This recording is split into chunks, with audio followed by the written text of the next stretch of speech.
And joining me now, the editor of the pro-Brexit website, Brexit Central, Jonathan Isaby, and the co-founder of a pro-EU group, Scientists for EU, Mike Galsworthy. Thanks very much for joining us. Jonathan, first of all, I mean, I just wondered what these 34 Tory MPs were up to, because they were staring, you know, a Brexit in the face today, certainly a form of Brexit in the face, and they voted against it.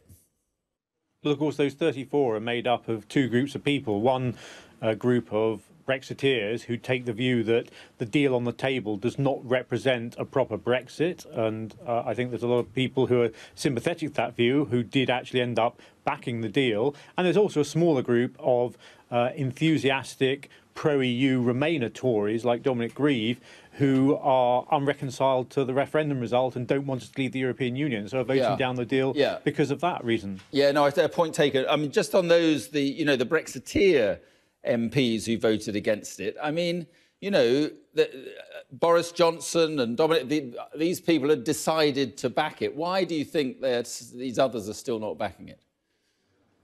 Well, it was decided by a lot of people when they saw the deal back in November that it was a bad deal. And if you look at the Brexit Central website, we run dozens, if not hundreds of articles since November explaining all kinds of reasons why it is a bad deal.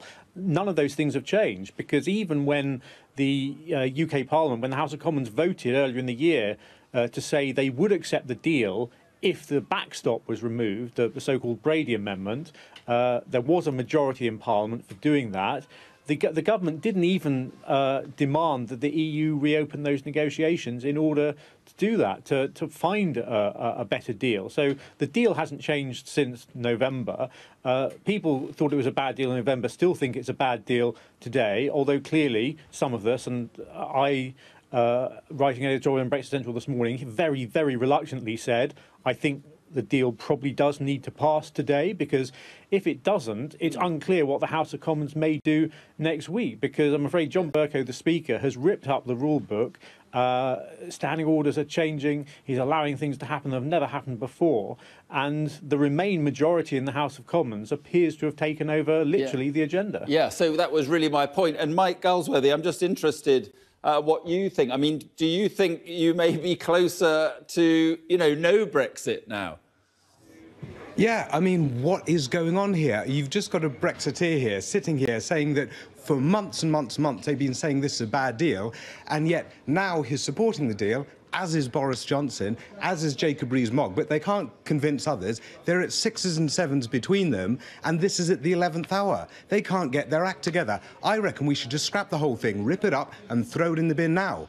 I mean, there are some other people who are more reasonable than me who are saying we should have a long extension so that we can work it out and keep Parliament busy for a longer period of time.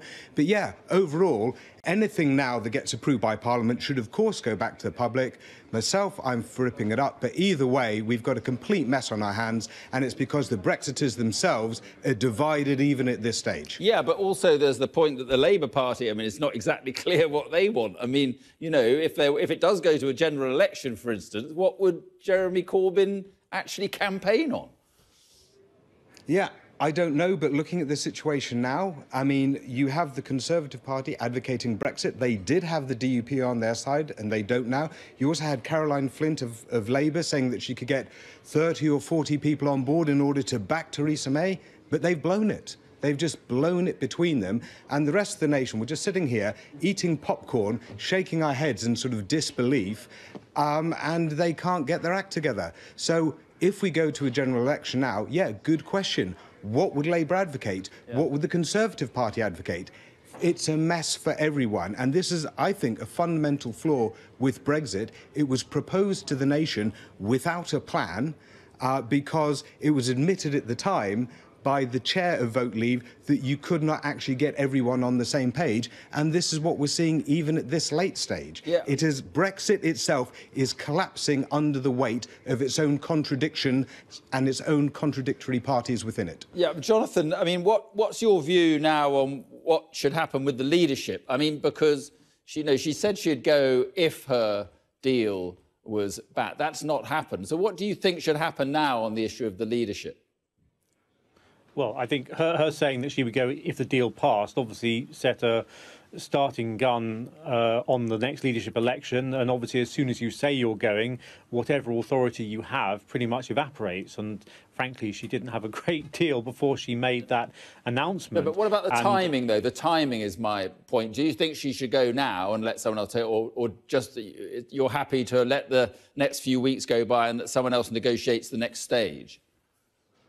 I think it's essential that someone else negotiates the next stage if there will be a next stage, whether we leave with a deal or without a deal. I don't think her going right now would be particularly helpful. I think what needs to happen now is that the House of Commons needs to take a long, hard look at itself and look at what all those MPs said after the referendum and at the last general election, when they said they would respect the result of the referendum and deliver Brexit. Because at the moment, you have got literally hundreds of members of Parliament who are paying lip service to that promise, who said they'd respect the result, who frankly are not respecting the result.